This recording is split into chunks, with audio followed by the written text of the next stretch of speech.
Si son personas sensibles, se recomienda discreción. La sombra en la montaña. En un pequeño pueblo al pie de la montaña, una densa neblina cubría las casas y los caminos.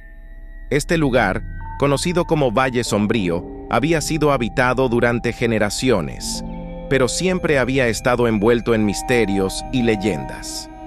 Una de esas leyendas hablaba de una sombra que se aparecía en la montaña durante las noches más oscuras, cuando la luna se escondía tras las nubes. Era el tipo de historia que los ancianos contaban para asustar a los niños y que los jóvenes narraban entre risas en fogatas.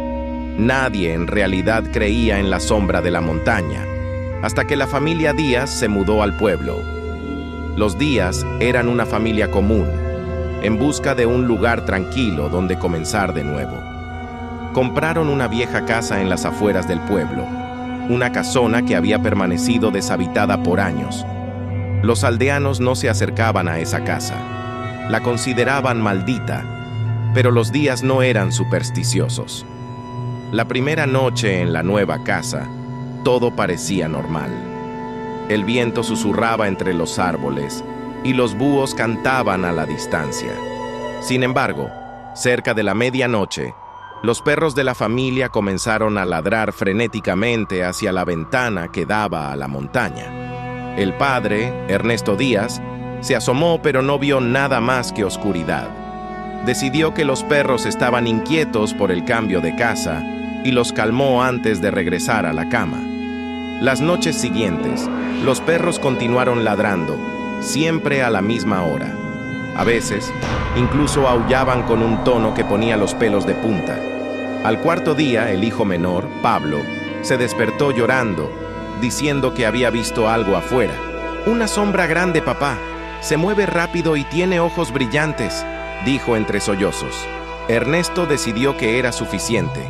Al día siguiente, habló con los vecinos, quienes evitaron mirarlo a los ojos cuando les preguntó sobre la sombra. Uno de los ancianos, un hombre llamado Don Anselmo, se acercó en privado y le contó la verdad. «Esa casa, señor Díaz, está demasiado cerca de la montaña. Nadie vive allí por mucho tiempo. La sombra se lleva a aquellos que se atreven a quedarse. No sabemos qué es, pero sabemos que viene cuando la luna no está. Si usted quiere a su familia, váyase antes de que sea demasiado tarde». Ernesto, aunque era un hombre escéptico, no pudo evitar sentir un escalofrío. Decidió que se mudarían cuanto antes. Sin embargo, esa misma noche, ocurrió lo que temía. La niebla era más espesa que nunca, casi impenetrable. Los perros empezaron a ladrar con una ferocidad que Ernesto nunca había visto. Corrió hacia la ventana y esta vez lo vio. Una sombra enorme, sin forma definida, se deslizaba por la montaña, descendiendo hacia la casa. No tenía rostro, pero de algún modo, Ernesto sintió que lo observaba, que lo acechaba. Trató de despertar a su familia, pero no respondían. Era como si estuvieran en un sueño profundo, imposible de romper. Desesperado, tomó un hacha del cobertizo y salió al jardín, enfrentándose a la sombra. Pero cada paso que daba hacia ella, la niebla se hacía más densa y la figura parecía crecer, hacerse más oscura, más intimidante. Cuando la sombra estuvo lo suficientemente cerca, Ernesto sintió un frío antinatural apoderarse de su cuerpo. Intentó moverse, pero no pudo. La sombra lo envolvió y el mundo a su alrededor se desvaneció en la oscuridad. A la mañana siguiente, el pueblo entero se despertó con una inquietud inexplicable. Alguien notó que la casa de los Díaz estaba extrañamente silenciosa. Un grupo de aldeanos, incluido don Anselmo, fue a investigar. Encontraron la puerta principal abierta, los perros muertos en el jardín y dentro de la casa no había rastro de la familia. Era como si nunca hubieran existido. Pero en la pared del salón, grabado en la madera, había un mensaje que parecía escrito con uñas afiladas. La sombra nunca se va.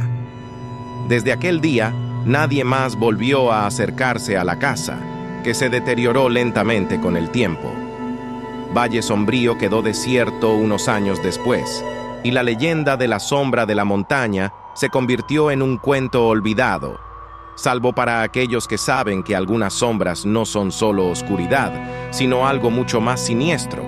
Y así, la montaña sigue vigilando, esperando a que alguien nuevo desafíe su maldición.